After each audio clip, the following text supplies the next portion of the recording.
Avant d'être invisibilisé par la guerre en Ukraine ou encore la pandémie mondiale de Covid-19, ce système a longtemps fait la une des médias. Il nous a montré que la dystopie de George Orwell ou encore la série plus récente de Black Mirror étaient tout sauf des chimères, et que la big data pouvait tout à fait être mise au service de Big Brother. Car s'ils poursuivaient sur cette voie, ces inventeurs pourraient tout à fait parvenir au rêve du parfait dictateur, en mettant au pas les quelques 1,4 milliard de citoyens que compte le pays sans même recourir à la force, en s'appuyant seulement sur leurs besoins, leurs émotions et leur consommation.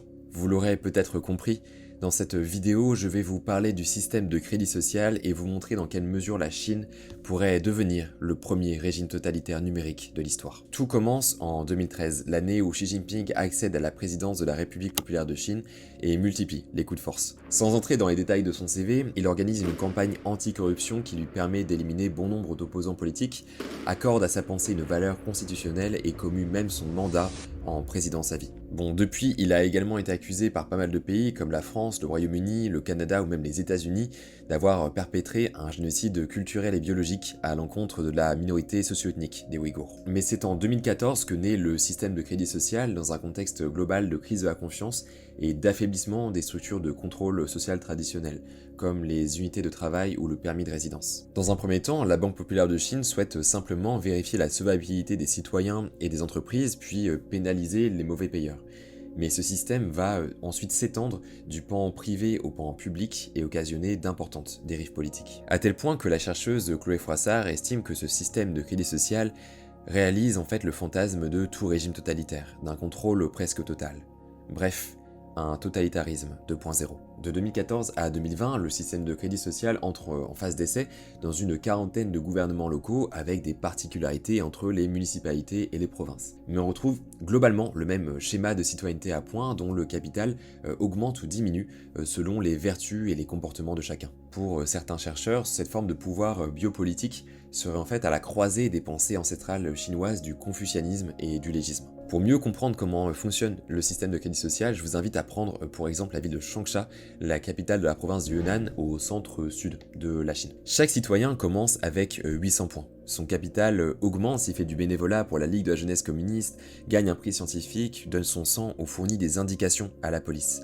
Mais il diminue s'il traverse en dehors des passages pour piétons, mange dans le métro, rompt avec la discipline du Parti communiste ou abuse du système de pétition. Vous vous demanderez probablement ce que sont les conséquences. Eh bien, les individus mal notés subissent en fait des restrictions pour les emplois publics et ne peuvent pas inscrire leurs enfants dans des écoles privées. Et c'est pire encore pour les personnes jugées gravement malhonnêtes qui sont mises sur une liste noire nationale et ont l'interdiction de voyager en TGV ou d'effectuer des transactions immobilières. Ça va même encore plus loin puisque certains reçoivent une sonnerie spécifique pour les humilier ou voient leur visage affiché sur des tableaux géants aux yeux de tous. Et c'est ce qui amène le haut fonctionnaire et militant politique Laurent Alexandre à estimer qu'il y a là une collusion entre le Parti communiste chinois et les géants de l'intelligence artificielle pour opérer un contrôle social de la population. Car en s'appuyant sur le secteur privé et les données qu'ils récupèrent, Xi Jinping et ses lieutenants peuvent aisément pénétrer dans l'intimité de leur sujet. Bon, il est vrai que les autorités chinoises ont déployé d'importants dispositifs de surveillance numérique, mais il faut prendre garde à ne pas surestimer leur capacité coercitive. De nombreuses vidéos ou images laissent penser qu'il y aurait par exemple un déploiement massif de caméras à reconnaissance faciale, comme ce serait le cas par exemple avec les délécrans de la dystopie orwellienne de 1984, mais ce serait un petit peu fantasmé. Par exemple, de 2014 à 2020, le système de crédit social n'est absolument pas automatique ou instantané. Les notes sont remontées mensuellement par les administrations locales et seules les notes personnelles globales des individus placés sur liste noire sont communiquées à l'échelon national. Il n'en reste pas moins que l'intelligence artificielle et les mécanismes de surveillance qu'elle nourrit se développent de façon exponentielle, ce qui amène beaucoup de spécialistes à craindre que la Chine ne devienne à terme le premier régime totalitaire numérique. Car selon plusieurs journalistes, la Chine serait effectivement équipée de plus de 170 millions de caméras de surveillance dont certaines sont dotées de technologies à reconnaissance faciale. Mais là où ça va plus loin, c'est que Pékin peut surtout s'appuyer sur des applications et les réseaux sociaux internes du pays. Les BATX, donc Baidu, Alibaba, Tencent ou Xiaomi, comprenez en fait l'équivalent des GAFAM mais en Chine, participent en effet à la surveillance et au contrôle des 800 millions d'internautes, dans un pays où tout, comme les paiements, se déroule sur le net.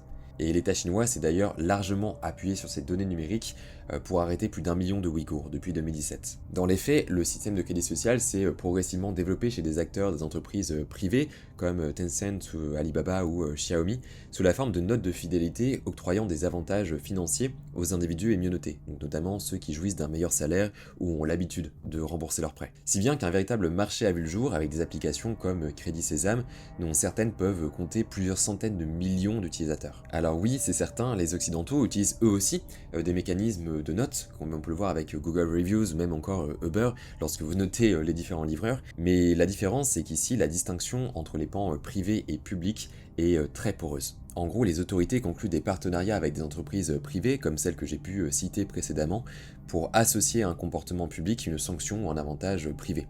Par exemple, une réduction des taux d'intérêt ou un avantage financier plus global. Évidemment, chacun pourra se faire un avis, mais j'ai l'impression que, en lisant par exemple Michel Foucault, Surveiller punir, ou par exemple La naissance de la biopolitique, on se rend compte que cette forme de pouvoir est en fait plus efficace que certaines des mesures les plus coercitives. Car si bon nombre d'incitations ont effectivement des vertus sociales appréciées des Chinois, d'autres sont politiquement très orientées. Elles visent à faire intérioriser de manière douce, presque inconsciente, des normes qui renforcent le contrôle social du Parti communiste. Sur un plan politique, un citoyen gagne des points s'il fait preuve d'orthodoxie à l'égard de la pensée devenue constitutionnelle du président Xi Jinping, et il en perd s'il discute avec des opposants politiques ou propage de fausses rumeurs sur les réseaux sociaux. Mais vous en conviendrez, on peut s'interroger sur la valeur de fausses rumeurs dans un État qui, depuis l'ère maoïste, a pris l'habitude de trafiquer les chiffres. Pour He Jia, un dissident chinois qui a reçu le prix Sakharov de l'Union européenne en 2008, après avoir passé près de 3 ans et demi en prison, ça ne fait aucun doute. Le but final du crédit social, c'est que les Chinois intègrent ces règles et qu'ils deviennent, sans en avoir conscience, les petits soldats que le parti aimerait qu'ils soient. Car s'il y a bien un enseignement qu'il nous faudra retenir du système de crédit social chinois, c'est que les despotismes les plus efficaces sont parfois ceux qui ne laissent pas transparaître.